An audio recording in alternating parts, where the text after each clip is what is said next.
안녕하세요. 세상을 이롭게 하는 일에 관심 많은 승무원쌤 김용숙입니다. 최근 박세리 씨 아버지가 사문서 위조 혐의로 박세리 씨가 하는 희망재단, 박세리 희망재단에서 고소를 함으로써 이 연예인들이 형제 아니면 부모 간에 돈 문제로 인해서 발생되는 이런 문제들이 다시금 또 화제가 되고 있습니다.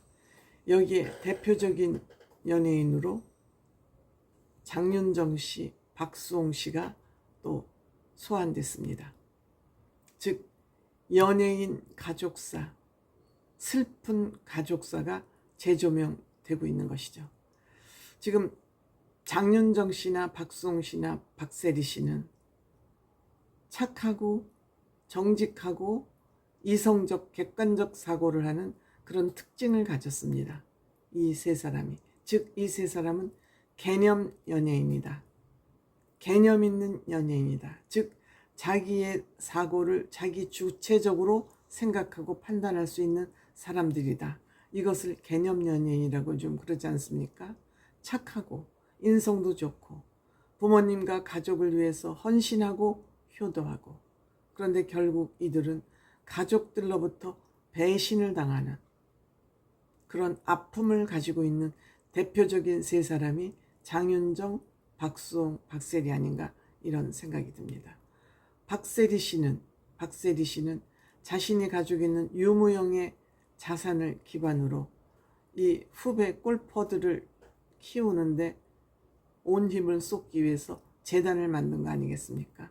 그런데 아버지는 이 박세리 씨의 명예에 누가 가도록 이 재단을 이용해서 사문서 위조까지 해가면서 3천억을 투자받을 것을 목표로 새마음 개발청에다 허위 서류를 낸 것입니다. 말하자면 사기죠. 사기입니다. 이걸로 인해서 얼마나 많은 희생자가 생길지 모릅니다. 피해자가 엄청 많이 생길 것을 염려한 박세리 씨가 오죽하면 아버지를 고발했겠습니까? 고소죠. 고발은 제3자가 하는 거고 고소는 당사자가 하는 것이 고소죠. 그래서 아버지가 이제 지금부터 경찰 조사를 받게 됐지만, 그렇더라도 피해자가 생기는 것보다는 아버지를 고발하는 게 낫겠다고 판단을 한 거, 이것이 바로 개념 연예인이 아닌가 하는 그런 생각을 하게 됩니다. 어쨌든 박세리 씨는 이번에 이 일이 있기 전에 그 대전에 크게 세운 저택이라고 그러는 그것까지 경매로 지금 넘어간 것 같습니다. 박세리 씨는 그동안 상금, 계약금 모두를 아버지께 드리고 대전 그 저택까지 마련해서 드렸는데, 도대체 아버지는 무슨 일을 어떻게 하셨길래 이 집까지 경매로 넘어가게 했는지 박세리 씨 엄청 화가 날 것 같습니다. 그렇지만 박세리는 또 대범하기 때문에 이 또한 또 잘 넘기지 않을까 그런 생각이 됩니다. 박수홍 씨는 여러분들 아시다시피 지금도 재판을 진행하고 있습니다. 형님이 한 10년 동안 매니저로 활동을 해주면서 무려 67억 7천만 원, 61억 7천만 원을 횡령했다는 그러한 고소를 하기에 이르렀습니다. 법적 고소를 하게 됐습니다. 이 과정에서 부모님하고도 의존을 하게 됐습니다. 부모님이 무조건 장남 편에 서서 장남 입장을 변호하고 옹호하는 바람에 박수홍 씨는 지금 부인과 단둘이 외롭게 지금 살아갈 수밖에 없는 그런 상황에 처하고 말았습니다. 이 형님은 지금 1심에서 징역 2년을 받았습니다. 그리고 지금 아마 항소심이 진행 중인 것 같은데, 재판이 시작될 때 아버지가 증인으로 출두하면서 아버지가 박수홍 씨 정강이를 걷어차는 바람에 박수홍 씨는 응급실에 실려가는 그러한 불상사, 가족사회가 불상사가 불거지기도 했습니다. 얼마나 박수홍 씨가 가슴이 아팠겠습니까? 박수홍 씨는 소문난 효자였습니다. 형과의 이런 불미스러운 일이 있기 전까지 소문난 효자였습니다. 미운 우리 새끼의 박수홍씨 어머니가 나와서 방송하실 때도 아 저렇게 효자 아들을 두어서 좋겠다 하고 부러움을 살 만큼 박수홍씨는 가족과 부모님을 위해서 헌신을 해왔습니다. 그런데 아마 박수홍씨가 결혼하는 과정에서 그 지금 부인이 된 그 며느리를 탐탁지 않게 생각하면서 이 갈등이 불거진 것 같습니다. 돈 문제까지 같이 불거진 거 아닌가 이렇게 생각이 듭니다. 어쨌든 이 박수홍 씨도 형님은 물론이고 부모님하고도 의절하고 척이 지는 그런 상황에서 늘 아픈 가슴을 안고 살아갈 수밖에 없는 그런 박수홍 씨가 되고 말았습니다. 한참 전의 일이긴 하지만 장윤정 씨도 2014년 딱 10년이 됐군요.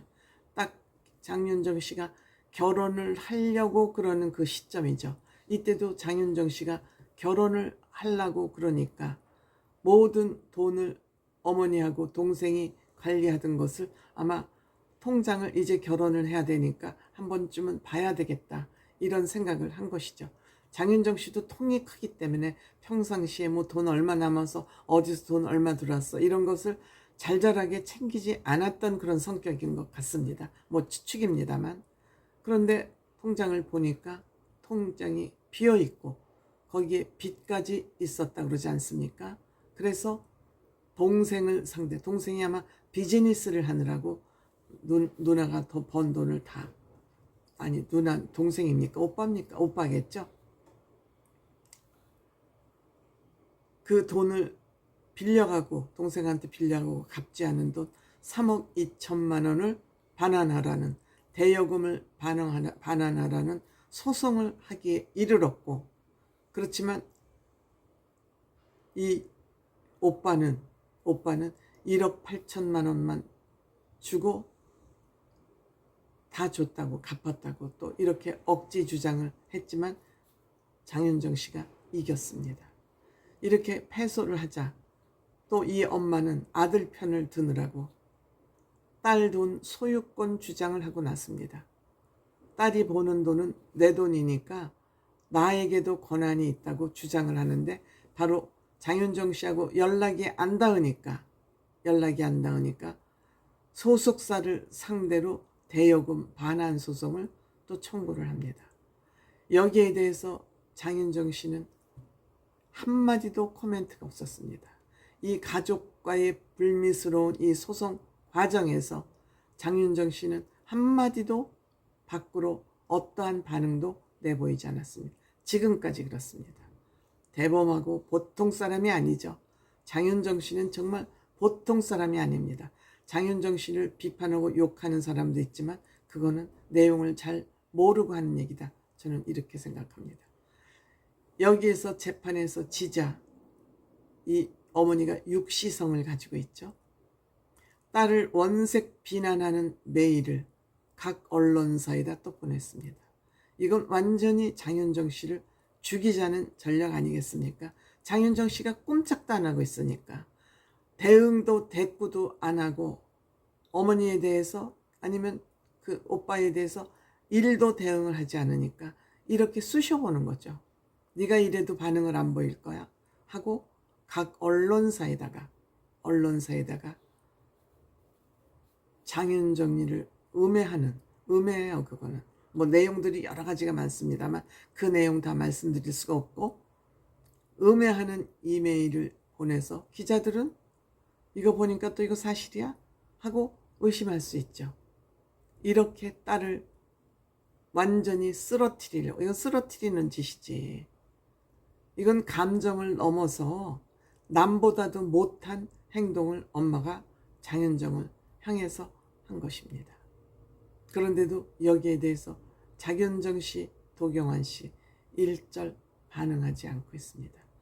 아마 이렇게 지내다가 언젠가는 장윤정 씨가 좀 마음이 돌았을 때 엄마나 오빠를 찾지 않을까. 저는 뭐 그런 생각이 듭니다. 장윤정 씨는 본인의 생각과 가치관과 판단력을 확실하게 가지고 있는 사람이기 때문에 도경환 씨가 아마 언젠가는 설득하지 않을까 이런 생각을 해봅니다.